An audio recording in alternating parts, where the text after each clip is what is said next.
ভিডিওটা প্রথমে দেখেন কি অবস্থা বাঙালির। আমাদের বাঙালির কি কোনো দাম নাই? আমাদের বাঙালি হওয়াটা কি আমাদের বিশাল অপরাধ? কি অবস্থা দেখেন আপনারা। উড়িষ্যায় কাজ করতে গিয়ে বাংলাদেশি সন্দেহে মুর্শিদাবাদের এক পরিযায়ী শ্রমিককে পিটিয়ে খুন করার অভিযোগ।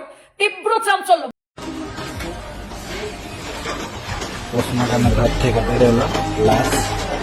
আচ্ছা, বরফটা কি জন্য দাদা? বরফটা দিয়ে আসছে গাড়িতে। দিয়ে আসছে। এই যে জুয়েল শেখ এবং এই রানার যে এইভাবে যে মৃত্যু হলো উড়িষ্যাতে, এর জন্য আমরা তীব্র নিন্দা জানাই।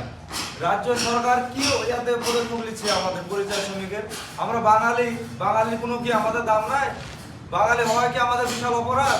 এর জন্য আমাদের যে রাজমিস্ত্রি এবং ফেরি আলাদা আছে উড়িষ্যাতে, এতে কি কাজ করছে উড়িষ্যা সরকার? প্রত্যেকটা পরিযায়ী শ্রমিককে মারছে। অন্যান্য রাজ্যে তো মারছে, ঝাড়খণ্ড, যেমন গুজরাট, উত্তরপ্রদেশ, এ তো হতেই আছে। তারপর উড়িষ্যাতে এভাবে মারছে আমাদের বাঙালিকে। আমাদের বাঙালির কোনো দাম নাই? রাজ্য সরকার কি এর জন্য কোনো নিন্দা জানাবে না উড়িষ্যা সরকারকে? কি হচ্ছে এগুলা? হচ্ছেটা কি? এ যদি না পারে তো আমাদের বাঙালি জাতির পুরো এতে আরো ওরা যে উড়িষ্যা সরকার যে বা উড়িষ্যার যে নাগরিক আছে আরো সুযোগ নিবে আমাদের বাঙালির উপর, আরো মারবে, আরো কাটবে, এরকম আমাদের রাজ্যে ঢুকা দিয়ে থাকবে। আমাদের ডেলি বাঙালির উপর জুলুম হতেই আছে। এটা আমাদের পরিযায়ী শ্রমিকের কোনো মর্যাদা দিচ্ছে না আমাদের রাজ্য সরকার।